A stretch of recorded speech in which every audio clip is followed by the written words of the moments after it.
नमस्कार, आप देख रहे हैं चैनल इंडिया छत्तीसगढ़। अपने खबर हमसे साझा करने के लिए दिखे गए ईमेल पर हमें लिख भेजे। बढ़ते हैं खबरों की तरफ। रायपुर से रविशंकर शर्मा की रिपोर्ट है। सैम पित्रोदा के बयान की डिप्टी सीएम ने कड़ी निंदा की है। भाजपा कार्यालय एकात्म परिसर में डिप्टी सीएम विजय शर्मा ने मीडिया से चर्चा की। प्रेस कॉन्फ्रेंस में डिप्टी सीएम शर्मा ने कांग्रेस नेता रहे सैम पित्रोदा के विवादित बयान की कड़ी निंदा की है। डिप्टी सीएम ने कहा है कि नस्लीय भेद के आधार पर ये लोग राजनीति करना चाहते हैं, केवल दिखावे के लिए नहीं। ऐसे लोगों का कांग्रेस का आजीवन निष्कासन करना चाहिए। आज कांग्रेस की मोहब्बत की दुकान में हर जगह नफरत का सामान बिक रहा है।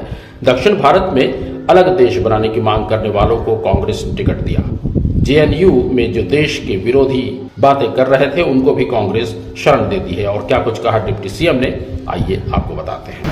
भाजपा की और मैं सोचता हूं कि भारतीय जनमानस की पीड़ा है जो आप सबके सामने रखने की आवश्यकता है। वो सैम होंगे, मैं अब शेम कहता हूं, वो शेम पित्रोदा है और मैं उनके लिए शेम भी कह सकता हूं। चमड़ी के आधार पर भारतीयों को आज गाली दी है उन्होंने और इस तरह से अनेक घटनाएं हैं जिससे पूरी कांग्रेस जुड़ती है, जिससे वो भी जुड़ते हैं।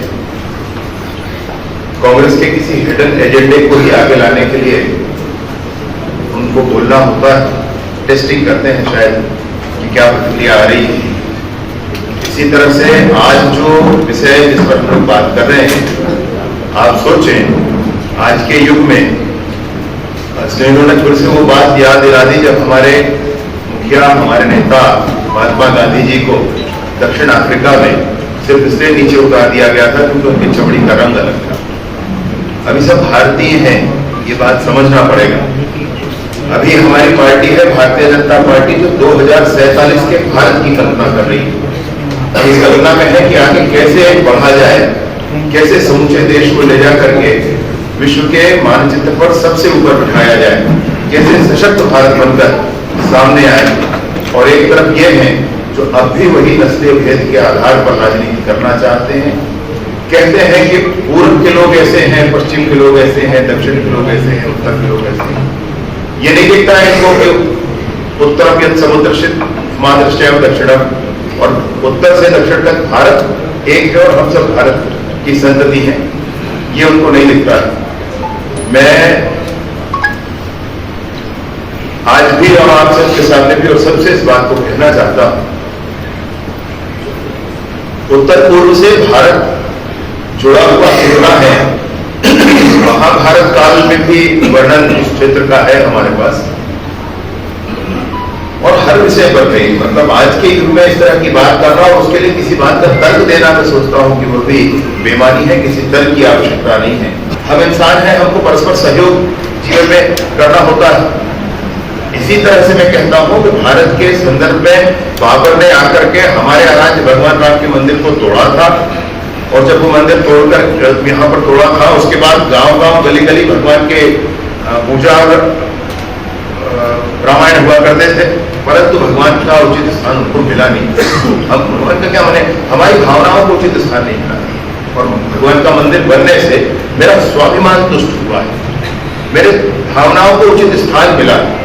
मैं भारत का हूं, मैं कहा जाऊंगा दुनिया में, मैंने इंग्लैंड या कहीं और मंदिर बनाने की बात नहीं की। तो इस तरह भगवान की भी आलोचना करने वाले ये शेम पित्रोदा, इन्होंने फिर से एक बार कहा है, जैसे नस्ल भेद के बारे में बात की है, निंदनीय है, मैं उसको रिपीट भी नहीं करना चाहता। इन्होंने जिस तरीके से अमेरिका के तर्ज पर भारत में भी